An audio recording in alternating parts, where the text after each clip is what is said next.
এসএসকেমে ভর্তি কালীঘাটের কাকু সুজয় কৃষ্ণ ভদ্র কোর্টে নিয়ে যাওয়ার পথে জ্ঞান হারানো এসএসকেমে তাকে নিয়ে যাওয়া হয়। আদালতে জানিয়েছেন সুজয় কৃষ্ণ ভদ্রের আইনজীবী, বুকে ব্যথা নিয়ে তিনি এসএসকেমে হাসপাতালে ভর্তি। আর মেইন ব্লক সিসিইউতেই ভর্তি রয়েছেন কালীঘাটের কাকু ওরফে সুজয় কৃষ্ণ ভদ্র।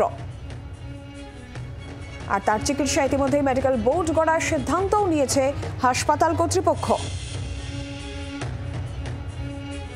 আমরা একবার শুনবো সুজয় কৃষ্ণ ভদ্রের আইনজীবী ঠিক কি জানিয়েছেন।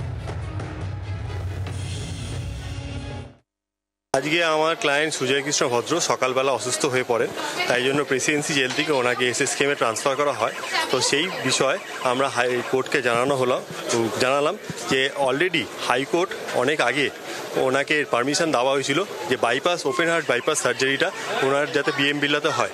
তো সেই জন্য আজকে আমরা কোর্টকে বললাম যে ওনার এসএসকেমে ট্রিটমেন্ট প্রপারলি হবে না, তাই জন্য ওনাকে যদি বিএম বিল্লা যেখানে ওনার অরিজিনালি ওনার ওপেন হার্ট সার্জারিটা হয়েছিল সেটা যদি ওইখানে শিফট হয় তাহলে আমাদের মেডিকেল পারপাসটা সার্ভ হবে। এবং সেইখানে ইডি আইওকে বলা হল, ডাইরেকশন দেওয়া হয়েছে যে উনি যাতে কপি অর্ডার শিটের কপি উনি বিএম বিল্লা এসএসকেম এবং প্রেসিডেন্সি জেলকে সার্ভ করে হসপিটালকে রিপোর্ট দিতে বলে। আর অর্পিতা মুখোপাধ্যায় এবং পার্থ চট্টোপাধ্যায় তারা আদালত চত্বরে কি বলেছেন শুনবো। নববর্ষের সকলকে আস্তে গেটে বেড়ে ভাঙবে এটা আন্তরিক শুভেচ্ছা জানাই। বিশেষ করে বেহালা পশ্চিমের অধিবাসী বৃন্দদেরকে শুভ নববর্ষের হার্দিক অভিনন্দন জানাই। এই দুঃসময়েও তারা আমার পাশে থাকার জন্য। বারবার লেট হচ্ছে, বারবার ডিলে হচ্ছে, কি বলবেন না প্লিজ একটুখানি দাঁড়িয়ে দেখুন, এটা তো পুরো আইনি প্রক্রিয়া, তো আইনের উপর ছেড়ে আইনের উপর আস্থা আছে।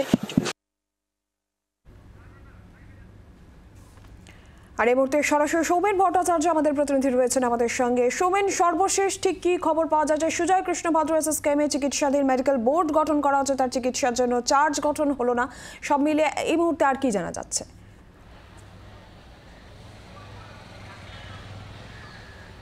দেখো, যেমনটা জানাবো যে এসএসকেমে কিন্তু প্রাথমিকভাবে প্রথমে আমরা যেমনটা দেখেছিলাম তাকে কিন্তু এমার্জেন্সি বিল্ডিংয়ের যে অবজারভেশন ওয়ার্ড রয়েছে সেখানে কিন্তু রাখা হয় দীর্ঘক্ষণ, প্রায় 14 নম্বর বেডে তাকে রাখা হয়েছিল এবং সেখানেই তার কিন্তু যাবতীয় শারীরিক পরীক্ষা নিরীক্ষা করা হয় এবং পরবর্তী সময় তার জ্ঞান না আসার জন্য আমরা যেমনটা দেখলাম যে এসএসকেমের যে মেন বিল্ডিং আছে সেখানে কিন্তু তাকে স্থানান্তরিত করা হয়েছে। এই মুহূর্তে সিসিইউতে তার 3 নম্বর বেডে কিন্তু তার চিকিৎসা চলছে এবং এখনও পর্যন্ত যেমনটা সূত্র মারফত জানা যাচ্ছে তার কিন্তু জ্ঞান আসেনি এবং ডাক্তাররা নানাবিধ চেষ্টা কিন্তু তার শারীরিক যেমন বিভিন্ন রকমভাবে পরীক্ষা নিরীক্ষা চালাচ্ছেন এবং তার পাশাপাশি মেডিকেল বোর্ডও গঠন করা হতে পারে এরকমটা জানা যাচ্ছে। এবং তার পাশাপাশি তোমায় বলবো যে আজ যেমনটা কোর্টের রায় দেওয়া হয়েছিল যে তাকে কিন্তু একটি আলিপুরের একটি বেসরকারি হসপিটালে তাকে কিন্তু স্থানান্তরিত করার ব্যাপারটিও কিন্তু রয়েছে এবং সেখানে এখনও পর্যন্ত দেখার বিষয় যে এখান থেকে সিসিইউ থেকে তাকে কিন্তু আদতেও নিয়ে যাওয়া হয় নাকি এখানে চিকিৎসার জন্য রাখা হবে, সেটাই কিন্তু এখন দেখার বিষয়। সৌমেন, ধন্যবাদ তোমাকে। আজ চার্জ গঠনের নির্দেশ দেওয়ার কথা ছিল আদালতে, সব অভিযুক্তকে হাজির থাকার নির্দেশও আদালত দেয়, কিন্তু সুজয় কৃষ্ণ ভদ্রের অসুস্থতার জন্য স্থগিত হলো চার্জ গঠন সংক্রান্ত নির্দেশ। সেক্ষেত্রে 2রা জানুয়ারি পরবর্তী শুনানি। আর কি প্রতিবেদন পাঠিয়েছেন আমাদের অপর প্রতিনিধি পিয়ালি মিত্র, সেদিকেও নজর রাখবো।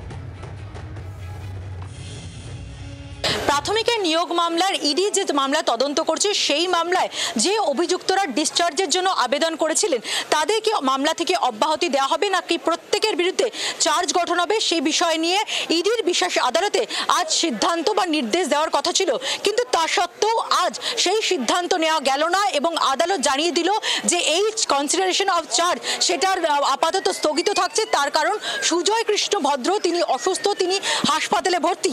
আজকে সকাল 10:30 নাগাদ যখন কোর্ট বসে সেই সময় সুজয় কৃষ্ণ ভদ্রের আইনজীবী তিনি আদালতে এসে জানান যে সুজয় কৃষ্ণ ভদ্র তিনি অসুস্থ, তাকে প্রেসিডেন্সি কারেকশনাল হোম থেকে এসএসকেএম হাসপাতালে স্থানান্তরিত করা হয়েছে এবং বিচারক কিছুটা সময় চান।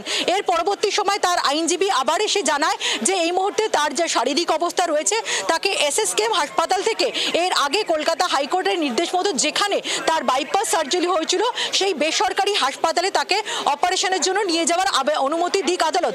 যদিও আদালত অনুমতি দেয়, কিন্তু তার সঙ্গে বেশ কিছু প্রশ্ন তুলে আদালতের মন্তব্য ছিল যে যখন তার সেই অপারেশন হয়েছিল তার পরবর্তী সময় তার ডিসচার্জ সার্টিফিকেটের নির্দিষ্টভাবে লেখা ছিল যে ট্রিটমেন্টের জন্য পরবর্তী সময় ওই হাসপাতালে সুজয় কৃষ্ণ ভদ্রকে যেতে হবে, কিন্তু একবারও তিনি যাননি বা তার আইনজীবীরা একবারও আদালতে এসে এটা জানাননি যে এসএসকেএম হাসপাতালে তার সঠিক চিকিৎসা হচ্ছে না। ফলে সব মিলিয়ে কোর্টের যেটা মন্তব্য যে আমরা অনেক সময় শুনেছি মেডিকেল নেগলিজেন্স, এটা কি জুডিশিয়াল নেগলিজেন্স, সেই প্রশ্ন আদালতের তরফে বা বিচারকের তরফে ছুড়ে দেওয়া হয় সুজয় কৃষ্ণ ভদ্রের আইনজীবীর তরফে।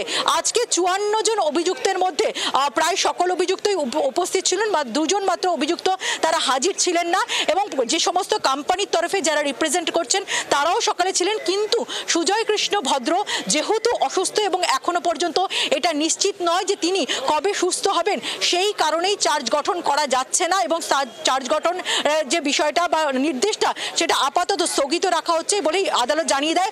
আদালত যে নির্দেশ দিয়েছে সুজয় কৃষ্ণ ভদ্রের শারীরিক অবস্থা সংক্রান্ত একটা কম্প্রিহেন্সিভ রিপোর্ট যে বেসরকারি হাসপাতালে তাকে ভর্তি করা হচ্ছে তাই সেই হাসপাতাল কর্তৃপক্ষকে দিতে হবে। তার পাশাপাশি যখন তাকে অন্য হাসপাতালে স্থানান্তরের বিষয়ে আবেদন জানানো হয়েছিল সেই সময় ইডির তরফে বক্তব্য ছিল যে এই গোটা বিষয়টা তাকে যাতে নজরদারিতে রাখা হয়, স্টেট পুলিশের নজরদারিতে রাখা হয়, তার কারণ তিনি যাতে পালিয়ে যেতে না পারে। ফলে সেই মোতাবেক কলকাতা পুলিশকেও নিরাপত্তার ব্যবস্থা করতে বলা হয়েছে। কিন্তু সুপ্রিম কোর্টের নির্দেশ থাকা সত্ত্বেও 31শে ডিসেম্বরের মধ্যে চার্জ গঠন প্রক্রিয়া শেষ করার নির্দেশ দিয়েছিল আদালত, কিন্তু সেই নির্দেশ থাকা সত্ত্বেও সুজয় কৃষ্ণ ভদ্র যেহেতু অসুস্থ এবং যতক্ষণ না পর্যন্ত সব অভিযুক্তরা ফিজিক্যালি কোর্টে উপস্থিত হচ্ছেন ততক্ষণ পর্যন্ত চার্জ গঠনের যে নির্দেশ সেটা স্থগিত থাকছে বলেই আদালত জানিয়ে দিল। এবং বিচারকের যেটা মন্তব্য যে আমার দিক থেকে চেষ্টার কোনো ত্রুটি ছিল না, কিন্তু সমস্ত বিষয় আমার নিয়ন্ত্রণে নেই, এমনই মন্তব্য করতেও শোনা গেল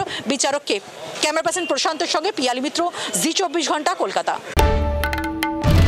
বাংলার আওয়াজ, বাঙালির আবেগ, জি24 ঘন্টা।